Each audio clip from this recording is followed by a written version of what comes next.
जो है उसके बाद थोड़ा सा साइड हो जाने के बाद अगर जोर से लौटेंगे निवास का भोपाल का वहाँ पर दादा सिंह उनका स्वागत कर रही है।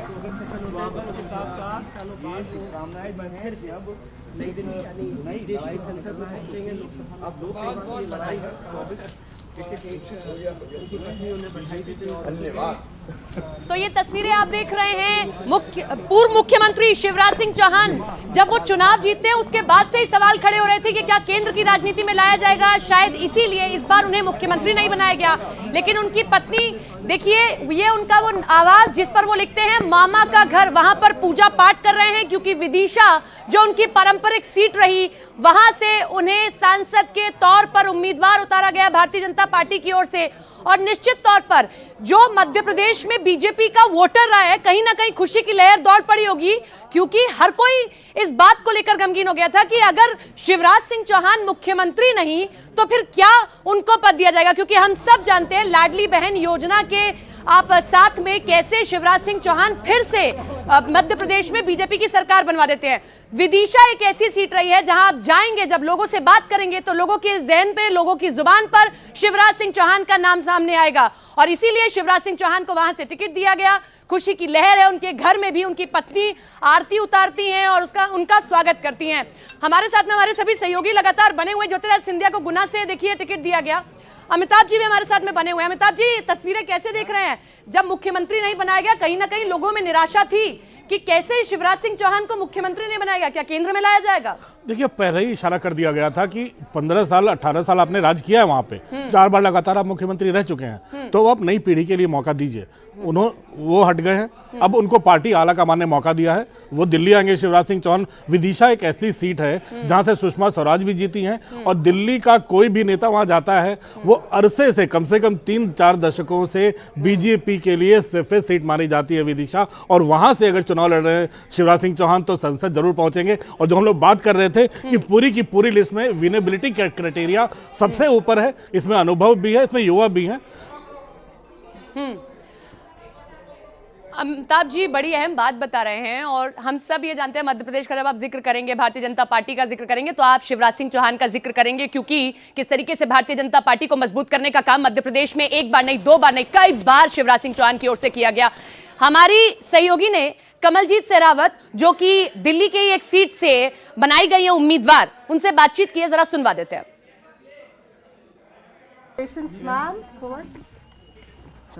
शुरू करें। हाँ। इस वक्त कमलजीत शेरावत हमारे साथ मौजूद है। जिस एक टिकट ने सबसे ज्यादा शॉक किया है वो प्रवेश वर्मा की सीट के बदले कमलजीत शेरावत की सीट है। और कमलजीत शेरावत को जो जानते हैं वो जानते हैं कि पार्षद, फिर एमसीडी में मेयर रहने की बात हो, इंपॉर्टेंट जिम्मेदारियों की बात हो, महामंत्री बनने की बात हो, अब लोकसभा की ये टिकट, आप यहीं थी ऑफिस में जब ये खबर मिली, आपका पहला रिएक्शन? मैं आदरणीय प्रधानमंत्री नरेंद्र मोदी जी, अपने राष्ट्रीय अध्यक्ष जी और प्रदेश अध्यक्ष वीरेंद्र सचदेवा जी का बहुत धन्यवाद करती हूँ।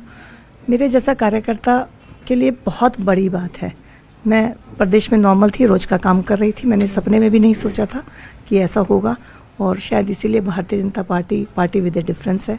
मैं आदरणीय प्रधानमंत्री जी का और अपने राष्ट्रीय अध्यक्ष जे पी नड्डा जी का तहे दिल से धन्यवाद करती हूँ और प्रदेश अध्यक्ष वीरेंद्र सचदेवा जी ने जो दिल्ली की तरफ से मुझ पर विश्वास जताया है, मैं उनको पूरा करने की पूरी कोशिश करूंगा। अभी तक कमलजीत जी 5 सीटें अनाउंस हुई जिसमें से एक ही रिपीट हुई है, चेंजेस की जरूरत क्यों लग रही है इस बार?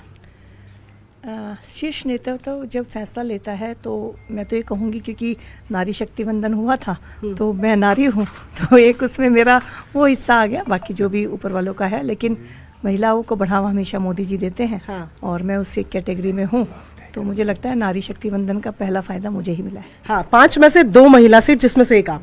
जी बिल्कुल। क्या चैलेंजेस रहने वाले हैं, क्या फोकस पे है अभी?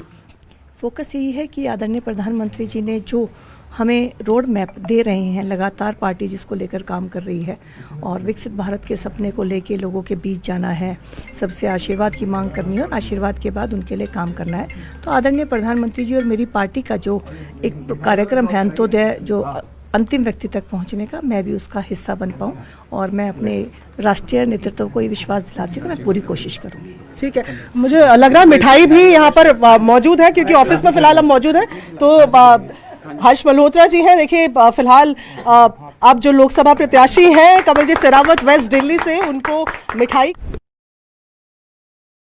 कमलजीत शेरावत वेस्ट दिल्ली से इनको उम्मीदवार बनाया गया है और जो भारतीय जनता पार्टी में आप देखते भी यही ट्रेंड रहता है, पार्षद रही किस तरीके से कोई भी प्रदर्शन आपने देखा हो कमलजीत शेरावत को आप आगे देखते रहे होंगे और इसी बात का उनको तोहफा भी दिया गया कि पश्चिमी दिल्ली प्रवेश वर्मा आते हैं, यहां से उनका टिकट काट के उनको सीट दी गई।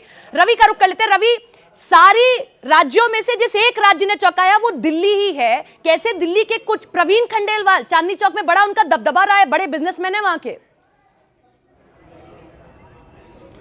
देखिए, सबसे बड़ी बात यह है कि चौंकाने वाले लिस्ट दिल्ली के लिए जरूर रही है, लेकिन ये जो नाम तमाम दिल्ली में जिनको लोकसभा की सीटों के लेकर अनाउंसमेंट हुआ है, लिस्ट में शामिल हुए हैं, ऐसा नहीं है कि इनका नाम बिल्कुल चर्चा में नहीं था। प्रवीण खंडेलवाल, क्योंकि चांदनी चौक से जो व्यापार वर्ग वहां पर बहुत ज्यादा है और व्यापारी बड़े नेता है, 2007 में सीलिंग हुई थी, उसमें काफी ज्यादा चर्चा में आए थे, तो इनका नाम चर्चा में जरूर था। जो बीजेपी प्रदेश की तरफ से जो नाम दिया गया था उसमें प्रवीण खंडेलवाल जो शामिल थे। कमलजीत शेरावत जो दिल्ली बीजेपी की बड़ा चेहरा है, कई पदों पर रही हैं, और दूसरी बात महिला है, क्योंकि अभी तक 5 सीटों का अनाउंसमेंट हुआ है दिल्ली में और 5 में से 2 महिलाएं हैं, चाहे वो जो सेंट्रल दिल्ली की बात करें, नई दिल्ली की बात करें और वेस्ट दिल्ली की बात करें। चौंकाने वाली बात है कि प्रवेश वर्मा 2019 में बड़ी मार्जिन से चुनाव जीते थे, लेकिन उनका टिकट काटकर कमलजीत शेरावत को दिया गया है। ये सबसे बड़ा जो है सरप्राइजिंग एलिमेंट है और ये उम्मीद नहीं की जा रही थी कि प्रवेश वर्मा का टिकट कटने जा रहा है। अभी तक जो 5 सीटों का अनाउंसमेंट हुआ है उनमें से एक ही ऐसे सांसद जो अपनी सीट को बरकरार रखे हुए हैं, वो है मनोज तिवारी, जो नॉर्थ ईस्ट दिल्ली से हैं और लगातार वो पिछले दो बार से सांसद रहे हैं, तीसरी बार उनको टिकट मिला। अभी ईस्ट दिल्ली और नॉर्थ वेस्ट वो दो सीटों का अनाउंसमेंट नहीं हुआ, यानी कि गौतम गंभीर पहले ही उन्होंने ट्वीट करके असमर्थता जताई थी कि वो अब चुनाव नहीं लड़ना चाहते हैं। तो अब ईस्ट दिल्ली और नॉर्थ वेस्ट उसका जहां पर हंसराज हंस हैं मौजूदा सांसद, तो 2 सीटों का अनाउंसमेंट होना है, वो कभी भी हो सकती हैं, लेकिन 5 ऐसी सीटें हैं जिसमें साउथ दिल्ली से रमेश विधूड़ी मौजूदा सांसद, लेकिन उनकी जगह पर रामवीर सिंह विधूड़ी जो विधायक भी हैं और दिल्ली विधानसभा में विपक्ष के नेता बड़े मार्जिन से जीते, इसको दरकिनार करते हुए आप कितनी बार अपनी सीट पर गए, कितनी बार लोगों से मिले, ये शायद ज्यादा तरजीह दी गई। लौटेंगे आपके पास में। पप्पू पांडे हमारे साथ, हमारे सहयोगी अमेठी से जुड़ रहे हैं। अमेठी में स्मृति ईरानी को फिर से टिकट दिया गया है और वो वहां पर घर भी बना चुकी हैं और वहां पर हम देख रहे हैं किस तरीके से अभी से ही लोगों से मुलाकात भी कर रहे हैं। पप्पू पांडे, क्या है वहां पर लोगों का रुझान, कितने खुश हैं और कितने कार्यकर्ता खुश हैं फिर से स्मृति ईरानी को टिकट?